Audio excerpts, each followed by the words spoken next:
श्री शिवाय नमस्तुभ्यम प्रिय दोस्तों। 13 नवंबर 2025 गुरुवार नवमी तिथि की रात घर में इस जगह जला दें एक हल्दी वाला दीपक। माता लक्ष्मी जी के आशीर्वाद से जीवन के हर कष्टों से तुरंत मिल जाएगी। आपको मुक्ति, आपकी हर मनोकामना होगी पूरी और दोस्तों खुशियों से भर जाएगा। आपका घर बन जाओगे आप करोड़पति। क्योंकि दोस्तों, इस बार नवमी तिथि के दिन बहुत सारे शुभ योगों का निर्माण हो रहा है जो कि कई वर्षों बाद आया है। इसीलिए दोस्तों, इस दिन का महत्व बहुत ही ज्यादा बड़ा होता है और इस दिन आप लोगों को यह एक दीपक वाला उपाय जरूर करना चाहिए जो कि पंडित जी ने अपनी अभी की ही कथा में यहां पर बताया हुआ है। तो दोस्तों, इस उपाय को आपको कैसे करना है, कब करना है, कहां पर करना है और उपाय को करते समय आपको किन किन बातों का ध्यान रखना है, यह सारी जानकारी हम आपको इस वीडियो में देंगे। तो चलिए दोस्तों, वीडियो में आगे बढ़ते हैं। देखिए, यह दिन इतना खास होता है, इतना महत्वपूर्ण होता है।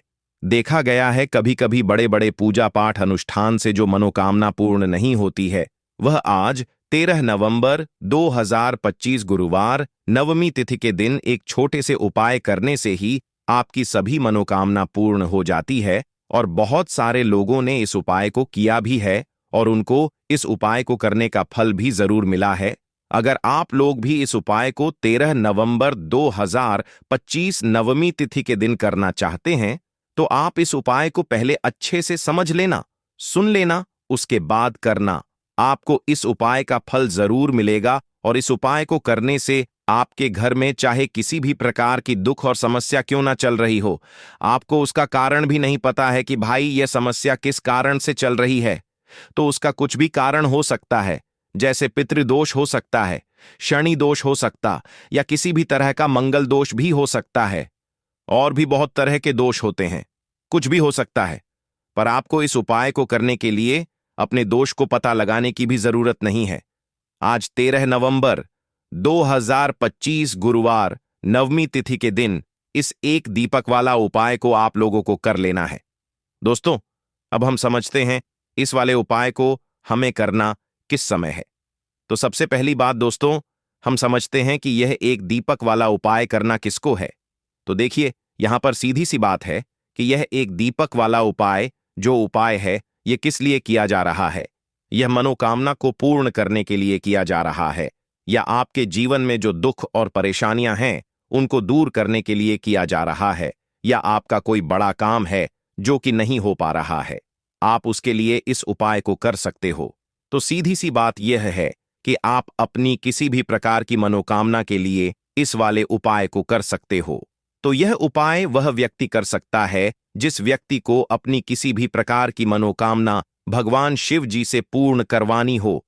और अगर कोई भी माताएं बहनें जो है अपने घर की सुख और शांति के लिए, घर में धन समृद्धि को बढ़ाने के लिए यह वाला उपाय करना चाहती है, तो घर की जो बड़ी माताएं बहनें होंगी वह इस एक दीपक वाला उपाय को विशेष रूप से करें। क्योंकि माताएं बहनें घर की लक्ष्मी होती हैं और जब घर की लक्ष्मी कोई विशेष उपाय करती है तो उसका फल ही बहुत जल्दी मिल जाता है और बहुत बड़ा होकर मिलता है। अन्यथा इस उपाय को कोई भी व्यक्ति कर सकता है, चाहे वह बड़ा हो, चाहे वह छोटा हो, चाहे वह बच्चा हो। जिस व्यक्ति को यह एक दीपक वाला उपाय समझ आ गया, वह व्यक्ति इस एक दीपक वाला उपाय को आज गुरुवार नवमी तिथि के दिन जरूर करें, क्योंकि उसको इस उपाय को फल बहुत ही जल्दी मिल जाएगा।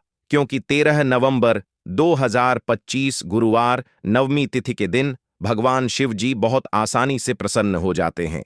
तो आइए अब हम समझते हैं कि इस एक दीपक वाला उपाय को आपको करना कैसे है और इस उपाय को करने का जो समय है वह क्या है। तो देखिए, 13 नवंबर 2025 गुरुवार नवमी तिथि के दिन किए जाने वाले यह एक दीपक वाला जो उपाय है, यह मुख्य रूप से सुबह का समय होगा, प्रातःकाल का समय होगा। किस समय होगा? सुबह का समय होगा। आपको कोशिश यही करनी है कि सुबह के समय हम इस एक दीपक वाला जो उपाय को कर लें।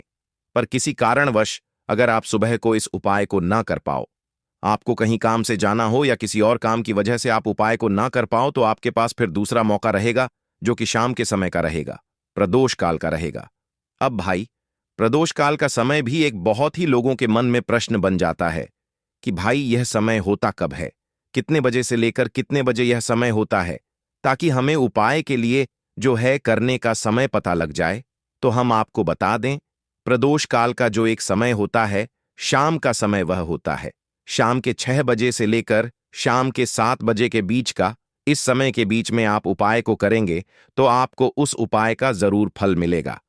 तो शाम के 6 बजे से लेकर शाम के 7 बजे के बीच में आप लोग इस एक दीपक के दीपक वाला जो उपाय को कर सकते हो। तो भैया बहुत सारे लोग यहां पर यह प्रश्न भी जरूर करेंगे कि भाई हम तो नौकरी पर जाते हैं, हम अपनी ड्यूटी पर जाते हैं और आने में हमें देर हो जाती है, तो उस जगह पर हमें क्या करना चाहिए। तो देखिए, उन लोगों को भी टेंशन लेने की जरूरत नहीं है। अगर आप लोग इस उपाय को शाम के समय प्रदोष काल में कर रहे हैं और अगर आप आने में देरी भी हो जाती है, आपको आने में 7 बजे तक आप नहीं पहुंच पाते हो, तो भाई आप 7 या रात 8 बजे तक भी अगर उपाय को करोगे तो भी चल जाएगा। और अगर इससे भी थोड़ा देर हो जाती तो भी आप उपाय को कर सकते हो, क्योंकि 13 नवंबर 2025 गुरुवार नवमी तिथि का दिन है। यह दिन बहुत ही कम आता है, पूरे साल भर में एक बार। इसलिए जब आपको मौका मिल जाए, जब आप इस उपाय को जरूर कर लेना। कोई भी उपाय हो, आप कभी भी कर सकते हो। आज गुरुवार नवमी तिथि के दिन बस कोशिश करना कि समय के थोड़ा मतलब अंतर्गत ही कर लो। पर किसी कारणवश अगर ना कर पाओ तो फिर आप थोड़ा देरी से भी कर सकते हो, आपको उपाय का फल जरूर मिलेगा। पूज्य गुरु जी ने कहा कि जब भी गुरुवार नवमी तिथि का दिन पड़े तो आपको सिर्फ और सिर्फ एक दीपक वाला उपाय करना है। इससे आपके जीवन में अगर धन वैभव की समस्या चल रही है, अगर आप रुपए पैसों के लिए बहुत ज्यादा परेशान रहते हैं, आर्थिक तंगी चल रही है, कई कई बार आप प्रयास बहुत करते हैं, मेहनत बहुत करते हैं, लेकिन आपको धन प्राप्त नहीं हो पाता है, आप मेहनत करने के बावजूद भी सफल नहीं हो पाते हैं, आप अपने व्यापार में असफल हो जाते हैं, नौकरी करने के प्रयास में असफल हो जाते हैं, किसी भी कार्य में अगर आप असफल हो रहे हो या फिर आपको धन की हानि हो रही हो, तो गुरु जी ने कहा कि आपको यह छोटा सा उपाय इस गुरुवार नवमी तिथि में जरूर करना चाहिए। तो चलिए जानते हैं इस विशेष उपाय के बारे में। लेकिन उससे पहले एक प्रार्थना, अगर आप वास्तुशास्त्र ज्ञान चैनल पर नए हैं तो कृपया चैनल को सब्सक्राइब अवश्य कर लें और वीडियो को लाइक करके कमेंट बॉक्स में जय श्री हरिविष्णु जी, जय माता लक्ष्मी जरूर लिख दें, जिससे कि भगवान श्री हरिविष्णु जी और माता लक्ष्मी जी की कृपा सदैव आप और आपके परिवार पर बनी रहे और आपको कभी भी धन से संबंधित किसी प्रकार की कोई कमी ना हो। आज का यह वीडियो बहुत ही खास होने वाला है, क्योंकि नवमी तिथि में किए जाने वाले 3 विशेष उपाय आज आपको इस वीडियो में बताए जाएंगे। यह उपाय आप अपनी समस्या के अनुसार कर सकते हैं। इन उपायों में आपको धन प्राप्ति के उपाय बताए जाएंगे, आपकी मनोकामना पूर्ति के उपाय बताए जाएंगे। जीवन में किसी भी प्रकार के संकट चल रहे हैं, समस्याएं चल रही हैं, तो उनको दूर करने के उपाय बताए जाएंगे। चलिए जानते हैं पूज्य गुरुजी द्वारा बताए गए सबसे पहले और सबसे खास उपाय के बारे में। इस उपाय के लिए आपको सबसे पहले जरूरत पड़ेगी एक दीपक और थोड़ी सी पीसी हुई हल्दी की। अब यह एक दीपक हल्दी डालकर घर में अगर आपने मार्गशीर्ष महीने के किसी भी गुरुवार के दिन जला दिया तो धन दौलत आप संभाल नहीं पाओगे। जितनी भी आपके घर में धन की कमी है, आपके जीवन से आपके घर से दूर हो जाएगी और मां लक्ष्मी की कृपा से आपके घर में धन इतनी तेजी के साथ आना शुरू हो जाएगा जिसके बारे में आप कल्पना भी नहीं कर सकते हैं। देखिए दोस्तों, आज की वीडियो बहुत ही खास है। अगर आपके घर में भी लगातार धन की कमी आ रही है, घर में लड़ाई झगड़ा बहुत रहता है या फिर घर में पैसे की कमी लगातार बनी रहती है, मतलब पैसा आता ही नहीं है। एक होता है कि पैसा आ रहा है लेकिन खर्च हो जाता है, फिजूल खर्ची होती है। लेकिन कुछ लोगों के घर में धन की कमी इतनी ज्यादा आ जाती है कि पैसा आना पूरी तरह बंद सा हो जाता है और घर में रहने वाला हर व्यक्ति, हर सदस्य पैसे को लेकर परेशान रहने लगता है। अब देखिए, हल्दी वाला दीपक आपके जीवन में चमत्कार का काम भी करता है, आपके घर में पैसे को बढ़ाने का काम भी करता है और पैसे को यानी धन को लाने का काम भी करता है। तो देखिए, दीपक के बारे में आपको बता दें कि हमारे शास्त्रों में भी लिखा है, जिस घर के सदस्य दीपक को सही दिशा में, सही जगह पर सही तरीके से जला देते हैं, उनके घर में कभी पैसों की कमी नहीं आती है, उनके घर में कभी धन की कमी नहीं आती है। तो जो लोग दीपक से जुड़े उपाय करते हैं, दीपक अपने घर में जलाते हैं, सही तरीके से जिस तरह से दीपक जलाना चाहिए, उनके घर में हमेशा धन की वर्षा होती है, उनके घर में माता लक्ष्मी वास करती हैं। तो देखिए, दीपक तो अपने आप में वैसे भी बहुत चमत्कारी होता है, इसके बहुत चमत्कार होते हैं, बहुत लाभ होते हैं। लेकिन हल्दी वाला दीपक जो होता है, यह बहुत ज्यादा उत्तम होता है धन से जुड़ी समस्याओं को दूर करने के लिए और घर में हो रहे झगड़े क्लेश लड़ाई को दूर करने के लिए। तो देखिए, जिस घर में लड़ाई झगड़ा होता है, कोई किसी से आपस में ही घर के सदस्य लड़ते झगड़ते हैं, उनके घर में हमेशा पैसे की कमी होती ही होती है, क्योंकि कभी भी ऐसे घर में पैसा नहीं आता है, क्योंकि ऐसे घर में कभी भी मां लक्ष्मी का वास नहीं होता है। अब जैसे ही घर से आप लड़ाई झगड़े को दूर करते हैं, घर से क्लेश को दूर करते हैं, वैसे ही आपके घर में पैसा आना भी शुरू हो जाता है।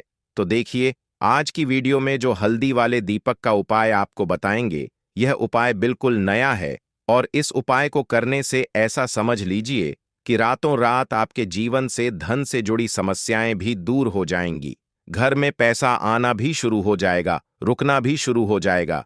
तो चलिए बात कर लेते हैं कि इस उपाय को आपको किस समय कैसे करना है। तो देखिए, सबसे पहले तो आपको यहां पर लेना है थोड़ा सा आटा, ठीक है ना। जो गेहूं का आटा होता है वह आप ले सकते हैं। अब आपको क्या करना है, आटे को मार लेना है, इसके अंदर आपको पिसी हुई 2 चुटकी हल्दी डालनी है। जब आप आटे में हल्दी डाल देते हैं तो आटे का कलर हल्का पीला हो जाता है। तो आपको आटे का दीपक बनाना है जिसके अंदर आपको हल्दी डालनी है। अब यह दीपक आपने तैयार कर लिया। अब इस दीपक का शेप यानी आकार आप कोई भी दे सकते हैं, गोल दीपक बना सकते हैं, चौकोर दीपक बना सकते हैं, कैसा भी दीपक आप बना लें जैसा आपको बनाना आता हो, ठीक है ना। अब आपको इसके अंदर शुद्ध देसी घी भरना है, रुई की बाती लगानी है और फिर इस दीपक के अंदर अलग से 1 चुटकी पिसी हुई हल्दी आपको और डालनी है। अब यह दीपक आपको कहाँ लगाना है, अपने घर में। आपको यह दीपक लगाना है श्री हरि विष्णु के सामने। देखिए, अगर आपके घर में तुलसी जी का पौधा है तब तो बहुत ही उत्तम है, आप यह दीपक जो है तुलसी जी के पौधे के पास लगाएंगे। अगर आपके घर में तुलसी जी का पौधा नहीं है तब यह दीपक आपको श्री हरि विष्णु के सामने लगाना है, अपने घर के मंदिर में, और यहां पर आपको एक मंत्र बोलना है, ओम नमो भगवते वासुदेवाय नमः। अब देखिए, ये जो आटे का दीपक आपने लिया है ना, आटे का दीपक जो होता है यह आपके घर में कभी भी अन्न और धन दोनों की कमी नहीं होने देता है, क्योंकि यहां पर जब आप आटे का दीपक लेते हैं तो मां अन्नपूर्णा का आशीर्वाद आपको मिलता है, क्योंकि मां अन्नपूर्णा ही हम सभी को अन्न देती हैं। हमारे रसोई घर में जो अन्न का भंडार भरा रहता है वह मां अन्नपूर्णा की ही कृपा होती है। तो देखिए, हर व्यक्ति चाहता है कि उसके पास इतना अन्न हो कि वह खुद भी अपने घर का खर्चा कर सके, अपने घर के जितने भी सदस्य हैं उनके जीवन को चला सके। और हम तो यही चाहते हैं कि हम कभी भी किसी भी व्यक्ति से एक रूप उधार ना लें, बल्कि दूसरे लोगों को पैसा दे है न दूसरे लोगों की जरूरतों को पूरा कर पाएं। तो यहां पर सीधे सीधे में अन्नपूर्णा का आशीर्वाद मिल जाता है। दूसरी चीज कि जब आप हल्दी डालकर आटे का दीपक जलाते हैं तो श्री हरि विष्णु के साथ साथ मां लक्ष्मी की कृपा आपको मिलती है। अब मां अन्नपूर्णा का आशीर्वाद मिल गया, मां लक्ष्मी की कृपा मिल गई, श्री श्री हरि विष्णु का आशीर्वाद मिल गया, हल्दी से आपका गुरु ग्रह मजबूत हो गया। और हल्दी वाला दीपक अगर तुलसी जी के पास पौधे के पास जला दिया तो यह तो और भी उत्तम है। फिर तो आपको अधिक से अधिक धनवान बनने से भी कोई नहीं रोक पाता है, क्योंकि तुलसी का जो पौधा होता है यह श्री हरि विष्णु को सबसे प्रिय होता है। जैसे ही आप तुलसी के पौधे के पास अगर हल्दी का दीपक लगाएंगे या जलाते हैं, अगर घर में है ना, घर में ना हो तो मंदिर में भी लगा सकते हैं, जाकर तो ऐसा समझ लीजिए रातों रात ही आपके जीवन में चमत्कार का काम कर देता है। अगर आपके घर में तुलसी जी का पौधा नहीं भी है तब भी आप कोशिश करें कि घर में एक तुलसी का पौधा आप जरूर लगाएं। वैसे तो सभी के घर में होता है, जिनके घरों में नहीं है वह अपने घर के मंदिर में इस दीपक को लगा दें। तो देखिए, हल्दी वाला जो दीपक होता है यह आपके घर से सबसे पहले तो गृह क्लेश जो होता है, जो घर में लड़ाइयां हो रही होती हैं, आपस में ही एक दूसरे से जब लड़ते हैं ना लोग, तो उस घर में पैसे की कमी होती है, तो यह दीपक आपके घर से क्लेश को दूर करता है। क्लेश दूर वैसे ही धन की कमी दूर हो जाती है, यानी कि मां लक्ष्मी आपसे प्रसन्न हो जाती है, घर में पैसा आना शुरू हो जाता है। हल्दी आपने यहां पर ले ली, जो कि आपके गुरु ग्रह को मजबूत करती है, श्री हरि विष्णु को भी प्रसन्न करती है। तो ऐसा समझ लीजिए कि अधिक से अधिक धन घर में आना शुरू हो जाता है, क्योंकि श्री हरि विष्णु की कृपा मिल जाती है। दूसरी चीज, आटे का दीपक है तो मां अन्नपूर्णा भी प्रसन्न हो जाती हैं। तो यह एक दीपक ऐसा समझिए कि हर दिशा से आपको लाभ ही लाभ देता है, सुख समृद्धि आपके घर में बढ़ाता है, ग्रह क्लेश को दूर करता है। दूसरी चीज, अगर आपके घर में कहीं भी नेगेटिव एनर्जी है, नजर दोष है, कोई भी ऊपरी शक्ति है ना, जो आपको परेशान कर रही है, आपके घर में पैसा नहीं आने दे रही, आपके घर में लड़ाई झगड़ा जिस वजह से हो रहा, क्योंकि हल्दी जो है यह श्री हरि विष्णु से जुड़ी है, और मां लक्ष्मी स्वयं कहती हैं कि मैं वहां रहती हूं जहां श्री हरि विष्णु होते हैं। अब यह दीपक ऐसा समझ लीजिए कि जब आप जलाएंगे मुख्य द्वार पे, तो स्थिर लक्ष्मी का आपके घर में वास होगा। कभी भी मां लक्ष्मी ऐसे घर को छोड़कर नहीं जाती है। तो दो उपाय हो गए, एक तो आप अपने घर में दीपक जला सकते हैं, दूसरा मुख्य द्वार पर। ठीक है ना? अब बात कर लेते हैं अपने तीसरे उपाय की। देखिए, तीसरा उपाय जो अब आपको बताने जा रहे हैं, यह है मनोकामना पूर्ति का उपाय। मनोकामना जिनकी अधूरी है, पूरी नहीं हो रही है, बहुत कुछ कर लिया लेकिन पूरी होती ही नहीं, मनोकामना तो आपको यह तीसरा वाला उपाय करना है। आज नवमी तिथि की रात। तो देखिए, यहां पर आपको सबसे पहले हल्दी लेनी है, ठीक है ना? साथ ही साथ आपको खड़ा वाला नमक लेना है, 1 या 2 पीले फल लेने हैं। आप यहां पर पीले फल में बहुत सारे फल होते हैं जिनका रंग पीला होता है, कोई भी फल ले सकते हैं, ठीक है ना? उसके अंदर आपको 1 रुपये का सिक्का रखना है, एक छोटी सी पोटली बना लेनी है, और यह पोटली आपको किसी भी मंदिर में रखकर आ जाना है। चुपचाप से किसी को बताना नहीं है इसके बारे में, और सीधे अपने घर पर आ जाना है। मंदिर में आप कहीं भी रख सकते हैं इसे। तो देखिए, यह उपाय करने से जो आपकी मनोकामना अभी तक अधूरी थी, पूरी नहीं हो रही थी, बड़ी से बड़ी मनोकामना भी पूरी हो जाती है जब इस उपाय को आप करते हैं, क्योंकि इस उपाय को करने से श्री हरि विष्णु आपकी मनोकामना को तुरंत पूरा करते हैं। भक्तों, स्वयं भगवान श्री कृष्ण ने बताया है कि कौन से वृक्ष घर में लगाने शुभ होते हैं, जिन्हें घर में लगाने से अकाल मृत्यु भी नहीं होती, और परिवार में सुख समृद्धि बनी रहती है, और घर में माता लक्ष्मी का वास होता है। भक्तों, आपको बता दें कि जो अमीर लोग होते हैं, इन्हीं पौधों को अपने घर में लगाते हैं, तो आप भी इन पौधों को अपने घर में जरूर लगाएं। भक्तों, एक समय की बात है, एक बार देवी रुक्मणी भगवान श्री कृष्ण से कहती हैं, हे प्रभु, कृपया आप मुझे यह बताइए कि मनुष्य को किन किन वृक्षों का रोपण करना चाहिए, कौन से वृक्ष भवन के सामने लगाने चाहिए, जिससे दरिद्रता दूर हो, और शत्रु रोग भय भूत पिशाच आदि संकटों से बचने के लिए कौन से वृक्ष भवन की सामने लगाने चाहिए। भगवान श्री कृष्ण मुस्कुराते हुए कहते हैं, हे देवी रुक्मणी, तुमने आज समस्त मानव जाति के कल्याण के उद्देश्य से अत्यंत महत्वपूर्ण प्रश्न किया। इस संसार में वृक्षों का बहुत बड़ा योगदान है, वृक्ष सदा ही पूजनीय है, किंतु आज तुमने उचित ही प्रश्न किया है कि सामने कुछ खास वृक्षों को लगाना बहुत ही शुभ फल प्रदान करता है। वृक्ष तथा पौधे घर की सुंदरता को बढ़ाते हैं, साथ ही यह वातावरण को शुद्ध रखते हैं। वृक्षों से सकारात्मक ऊर्जा का संचार होता है, जो मनुष्य के जीवन के लिए अत्यंत आवश्यक है।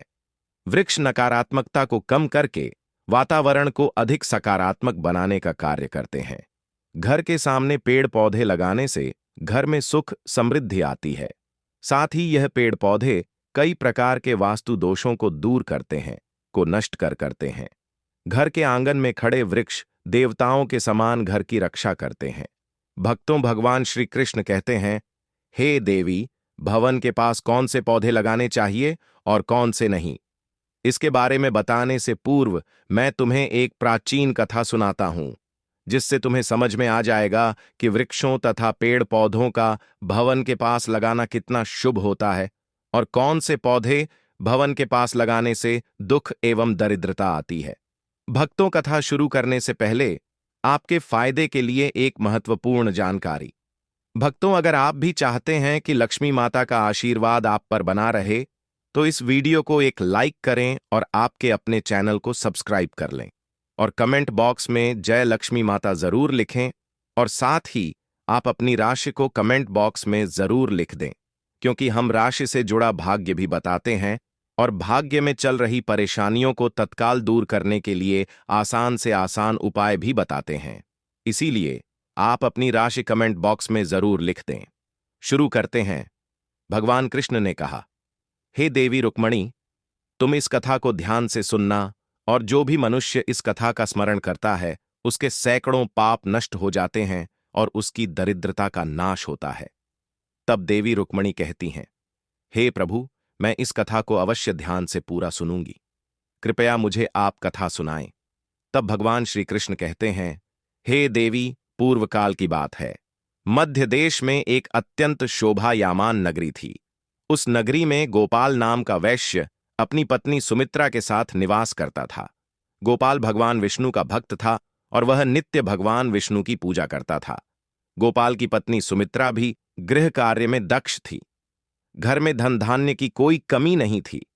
भगवान की कृपा से उसके पास सब कुछ था।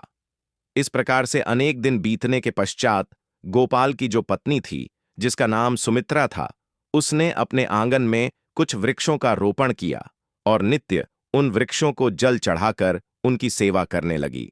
सुमित्रा को वृक्षारोपण का ज्ञान नहीं था। उसे जो वृक्ष प्रिय लगे उन्हीं वृक्षों का रोपण उसने किया। जो वृक्ष अशुभ होते हैं उन्हीं वृक्षों का रोपण उसने अपने घर के आंगन में कर दिया, जिस कारण से उस वैश्य गोपाल को व्यापार में काफी सारा घाटा होने लगा। उसके घर में रोज कलह होने लगा। पतिप में बार बार वाद विवाद होने लगे। उन दोनों के जीवन में अनेक कठिनाइयां आने लगीं और धीरे धीरे गोपाल का सारा व्यापार डूब गया और उसका सारा धन भी नष्ट हो गया। अब गोपाल के पास अनाज भी खरीदने के लिए पैसे नहीं थे। वे भूखे ही रहने लगे, जिससे क्रोधित होकर उसकी पत्नी भी गुस्सा करने लगी। वह अपने पति को कोई काम करने के लिए कहती। फिर गोपाल काम मांगने के लिए गांव में घूमने लगा, लेकिन उसे कहीं पर भी काम नहीं मिलता था। उसने आकर अपनी पत्नी से कहा, हे भद्रे, मुझे तो कोई भी काम नहीं दे रहा है, अब मैं कहां पर काम खोजने जाऊं? दोनों ही पूरी तरह से उदास हो गए थे। दोनों के पास कोई उद्योग करने के लिए कुछ नहीं था। गोपाल ने अपनी पत्नी के सारे गहने भी बेच डाले और जो कुछ भी धन मिला उसी से पेट भर लिया। इस प्रकार अशुभ वृक्ष लगाने के कारण दोनों के ही जीवन में घोर दरिद्रता और संकट आने लगे, किंतु वे दोनों ही बात को नहीं जानते थे। भगवान विष्णु और देवी लक्ष्मी बैकुंठ लोक से अपने भक्तों की इस दुर्दशा को देख रहे थे। तब देवी लक्ष्मी ने भगवान विष्णु से कहा, हे प्रभु, क्या आप अपने भक्तों की सहायता नहीं करेंगे? गोपाल आपका बड़ा भक्त है, वह नित्य आपकी पूजा आराधना करता है। तब भगवान विष्णु कहते हैं, हे देवी, मैं अवश्य ही गोपाल की सहायता करूंगा, किंतु उससे पहले मुझे उसकी परीक्षा लेनी होगी।